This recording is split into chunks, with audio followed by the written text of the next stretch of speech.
On February 5, 2021, Pakistan's most beloved mountaineer vanished into thin air. Sadpara, along with Iceland's John Snorri and Chile's Juan Pablo Mower, had launched a daring attempt to summit K2 in winter, a feat no one had ever survived before. But just hours after their final push began, contact was lost. No GPS signal, no radio call, nothing. The mountain went silent. What followed was a desperate search. Helicopters combed the slopes. Thermal imaging scanned for movement. Families waited for news, but K2, the savage mountain, kept its secret. Days turned into weeks. No sign of the climbers, and then months later, bodies were found, frozen, preserved. But the questions only deepened. What really happened up there? Did they reach the summit? Why did their trackers stop working? Could they have been saved? In this video, we unravel one of the most haunting mysteries in modern mountaineering. We'll dive into Sadpara's final climb, the theories, the controversies, and the legacy he left behind. Because this isn't just about a disappearance.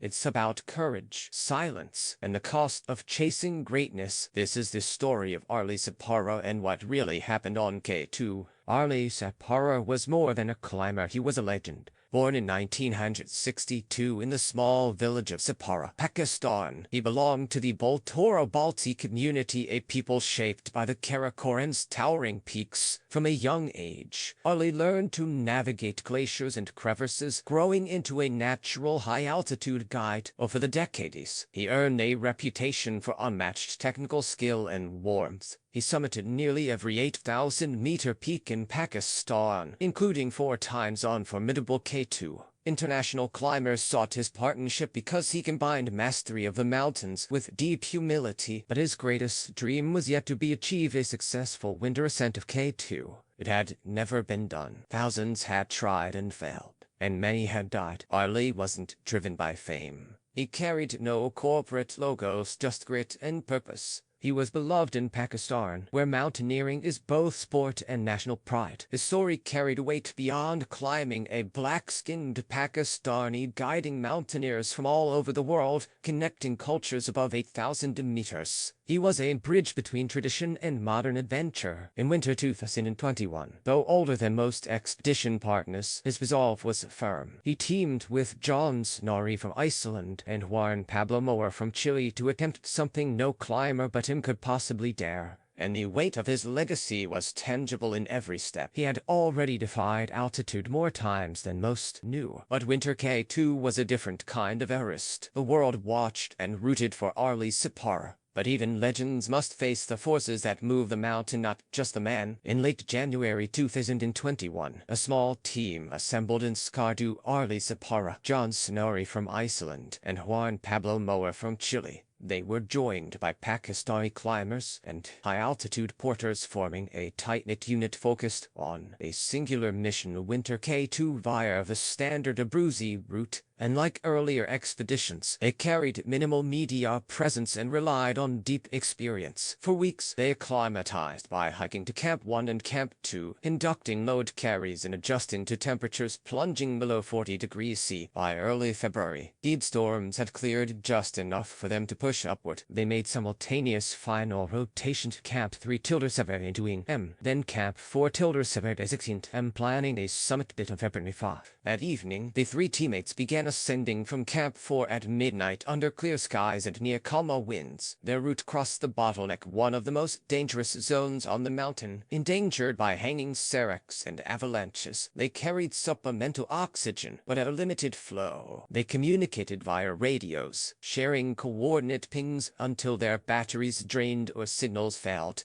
At around 5:30 am local time, Arley's sat tracker dense pinged a final signal just below the summit. Minutes later, the device went dark. They had vanished in proximity. Search helicopters launched immediately but couldn't ascend due to high winds and altitude. Ground teams set fixed ropes but were forced to retreat in worsening blizzards. Sadpara's body thermal signature was never detected. Ice and snow sealed their fate. Summit photos, or proof they'd reached the top, were never transmitted. By February 10, public announcements declared the team missing. Talented climbers full of grit had disappeared into the brutal K2 winter, yet, in the days before all signs suggested high probability they were climbing efficiently, acclimatized. Weather forecast looked decent, oxygen flows were intact, and Arlie was leading the way. But the mountain doesn't yield to prediction. Small changes like shifting winds, an avalanche at the bottleneck, or technical delay can be fatal in minutes.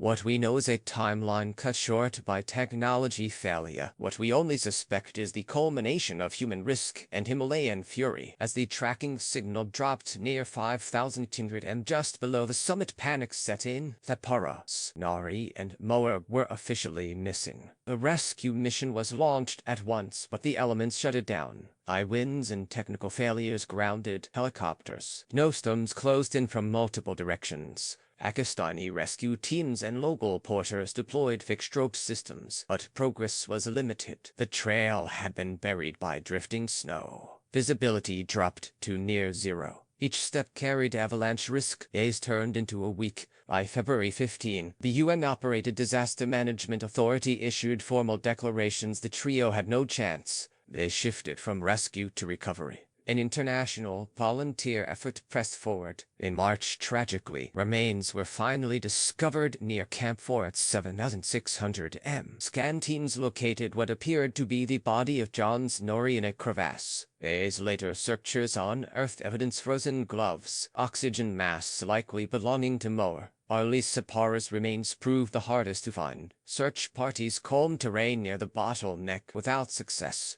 Months of snowstorms buried what hope remained. By the summer of 2021, Arlie's disappearance had become symbolic, not only tragic. He had become K2's winter martyr, a revered figure lost in the place he conquered 4 times before. Despite official closure, questions linger if trackers stopped abruptly at 7,100 m. Had they summited? Were they caught in a serac fall? Could terrain change or equipment failure have triggered disaster? Families continued to hope. Arlie's wife presented the mountain with his prayer beads. Snorri's family spearheaded documentary efforts. Moa's team maintained programs in his name. Even missing, Arlie Sadpara transformed from climber to legend. His disappearance showcased the dangers of alpine winter, the limitations of rescue logistics, and the fragility of human ambition in the face of nature. Other rescue missions resumed in 2022, but adverse weather ended any concrete breakthroughs. Everest and K2 remain unforgiving. What finally surfaced: grief, respect, and a community united in mourning. Months after the disappearance, subtle clues began to emerge, triggering speculation and drawing forensic scrutiny.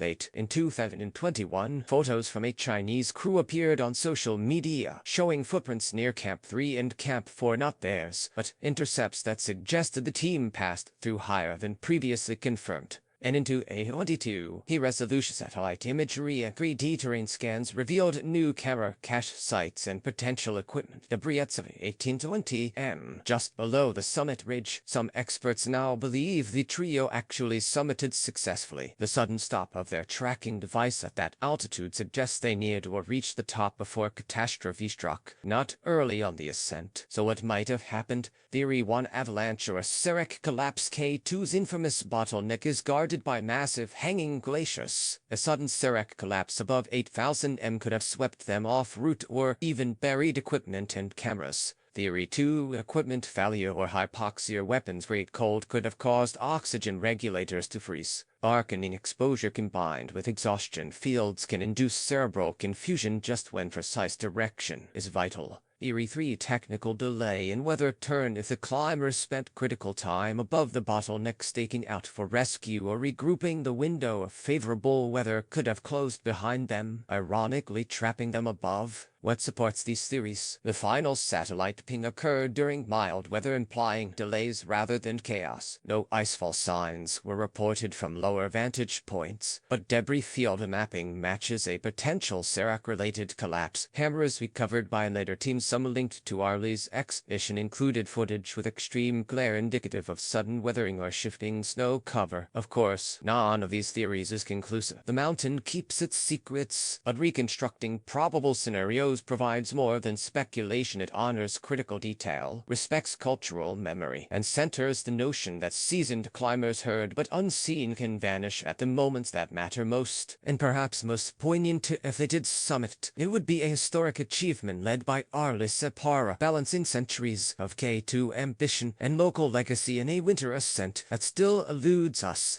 When attempting rescue on K2 during winter, the odds are stacked against success. First, conditions simply don't allow helicopter access. At altitudes beyond 6,000 meters, rotor blades can't generate lift. The air is too thin. Even the most skilled pilots can't penetrate storms higher up. Second, logistical limitations hampered ground rescue. Pakistani high-altitude porters worked tirelessly, but supplies like oxygen, gear, and medical kits were limited by the storm window. Fixed ropes had to be set in dangerous avalanche zones. Search parties retreated repeatedly, sometimes within hours of launching. Third, international coordination was slow. Different drawdown policies. Second, guessing whether to escalate rescue or wait for conditions to improve. Some critics argued expedition teams underestimated the risk and authorities lacked real-time tracking infrastructure. They asked, could better trackers, satellite comms, or earlier pre-positioned caches have made a difference? Others defended decisions, citing the mountain's uncontrollable nature. Even Sadpara, an expedition multiplayer known for choosing risky climbs, had accepted the unknown. Important lessons surfaced. Improved GPS redundancy, dual devices, regular beacon checks, coordinated national protocols, unified command to avoid mixed communication, pre-placed emergency cache drops from helicopters even at lower camps during acclimatization. Pakistan's climbing ministry later launched reviews, planning for increased winter rescue funding and base camp coordination. Still, critics pointed to global inequality. Non-Western climbers and guides often rely on local resources and volunteer-led search teams, while rescue systems in Nepal or Tibet receive international support. That gap revealed systemic disparities in how mountaineering tragedies are handled depending on nationality, prominence, and infrastructure. Arley's disappearance became a rallying point for reform.